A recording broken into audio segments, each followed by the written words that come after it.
Un message de soutien pour l'armée congolaise FARDC par le peuple rwandais. Je m'appelle Shadrach Ouizeimana, je suis pasteur.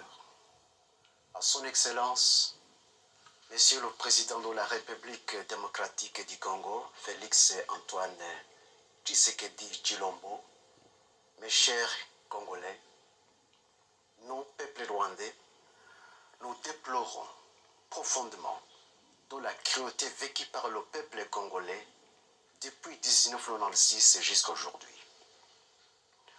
Nous déplorons profondément de la mort de plus de 6 millions de Congolais due à la guerre déclenchée en RDC par le Rwanda et l'Ouganda depuis 1996.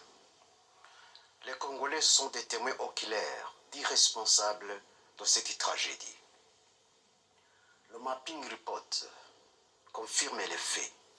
Tout le monde, petits et grands, sait très bien que Paul Kagame est responsable du massacre perpétré contre les Congolais, sans oublier des réfugiés rwandais et burundais qui étaient en RDC. Le même individu, Paul Kagame, est également responsable du massacre qui a eu lieu au Rwanda depuis 1990 à 1994. Aujourd'hui encore, cette année 2022, l'armée rwandaise, sous la couverture de M23, ose une fois de plus envahir la RDC. C'est déplorable, inimaginable, regrettable et insupportable. À son Excellence, Monsieur le Président, mes chers Congolais, j'aimerais que vous sachiez cette vérité, la vérité suivante. Ne confondez jamais le peuple rwandais et Paul Kagame. Ce sont deux personnes différentes, de caractères différents et d'éducation différente.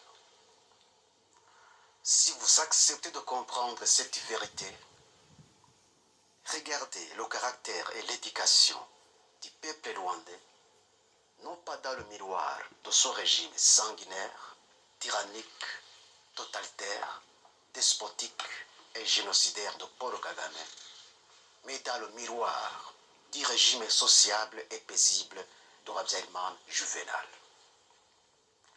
À son Excellence, Monsieur le Président et mes chers Congolais, le peuple rwandais est connu par son caractère social envers ses voisins.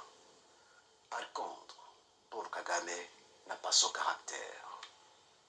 Le peuple rwandais est connu par son caractère de promouvoir la paix avec ses voisins. Par contre, Paul Kagame n'a pas ce caractère. Le peuple rwandais est connu par son caractère de ne pas verser du sang, même celui des animaux, car il mange de la viande seulement pendant les jours de fête. Par contre, Paul Kagame n'a pas ce caractère. Son plaisir est de marcher dans le sang et de dormir dans le sang, non pas des animaux, mais de l'homme. Paul Kagame est un tyran sanguinaire. Les faits le prouvent. Le peuple rwandais est connu par son caractère d'aversion pour la guerre et tout conflit. Paul Kagame n'a pas son caractère. C'est un homme belliqueux. Mes chers Congolais, Paul Kagame est un mercenaire parmi les Rwandais. Tout ce qu'il fait, il ne le fait pas pour l'intérêt de la nation rwandaise, mais pour son propre intérêt. Les Rwandais qui sont aujourd'hui dans le pays ont été pris en otage. Ils sont dans une prison à ciel ouvert. Ils n'ont ni le droit de parler, ni le droit de penser, ni le droit de faire quoi que ce soit pour son bien-être d'aujourd'hui et de demain. Le peuple rwandais est un peuple malheureux, un peuple sans défense et sans protection, sauf Dieu seul. Ne commettez pas donc une erreur de confondre le peuple rwandais et Paul Kagame. Un homme de cœur durci qui donne au peuple rwandais une mauvaise étiquette parmi les Congolais les Tanzaniens et toutes les nations de la terre. Ne commettez pas non plus une erreur de confondre les Tutsis et Paul Kagame. Paul Kagame était mystérieux parmi les Rwandais. Ce qui dégage l'hypothèse selon laquelle Paul Kagame serait un démon sous la chair humaine, en considérant ses actes démoniaques, ils ont raison de le dire. Cette même hypothèse a été avancée par les Juifs sur Hitler. Si Paul Kagame est au pouvoir aujourd'hui à Kigali, il n'y est pas parce qu'il a été élu démocratiquement, mais par l'usurpation du pouvoir.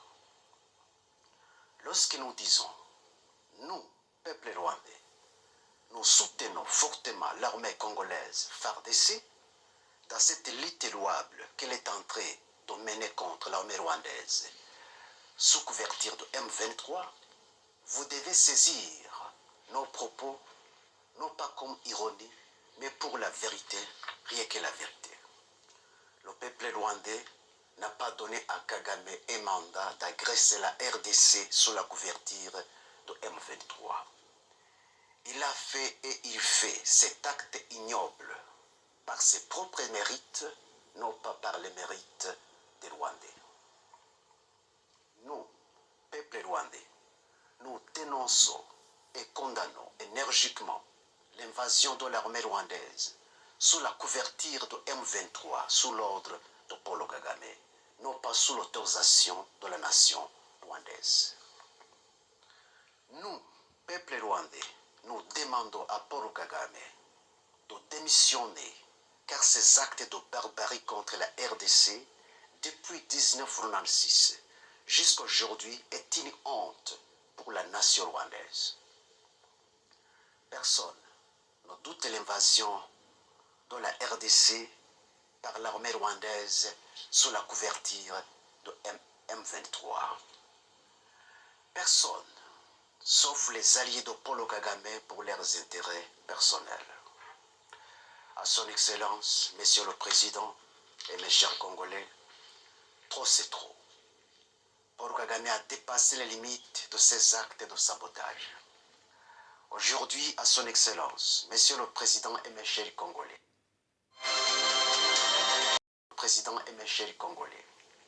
vous devez donner une leçon irréversible à Paul Kagame et son régime despotique pour ne plus envahir la RDC une fois de plus.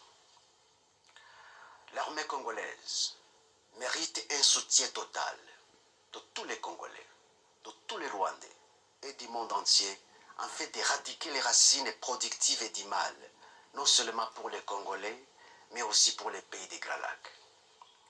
Aujourd'hui, c'est une occasion opportune que Dieu offre aux Congolais pour sécuriser pour toujours non seulement le Congo, mais aussi les pays des Grands Lacs qui sont déstabilisés par Paul Kagame et Museveni depuis 1990 jusqu'à aujourd'hui. Paul Kagame, un homme qui s'est fait Dieu en Afrique.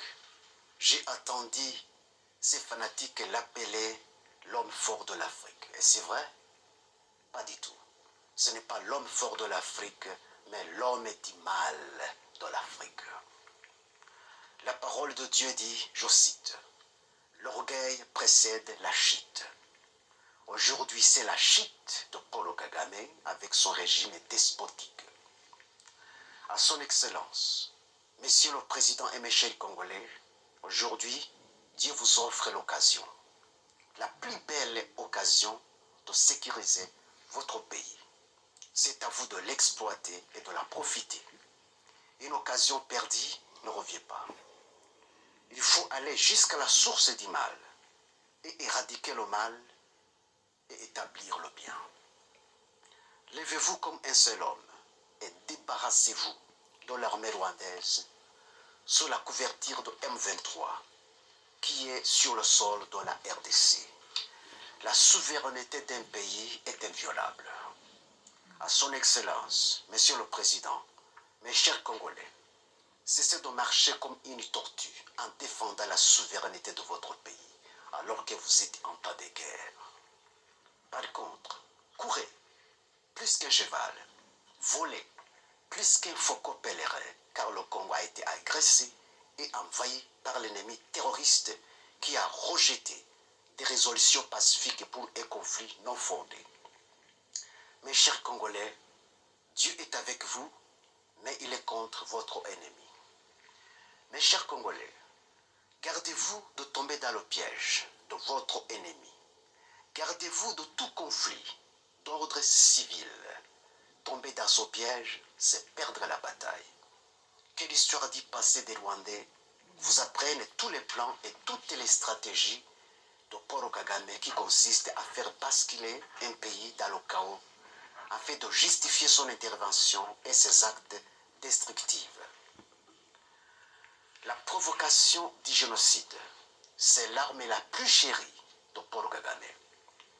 C'est ce qu'il a fait au Rwanda afin de justifier l'éternisation du pouvoir seulement et uniquement des Tutsis, en faisant considérer les Hutus comme les agents du diable. N'acceptez pas donc d'appliquer cette formule démoniaque de Paul Kagame. Si j'ai parlé d'une vérité, ma première vérité,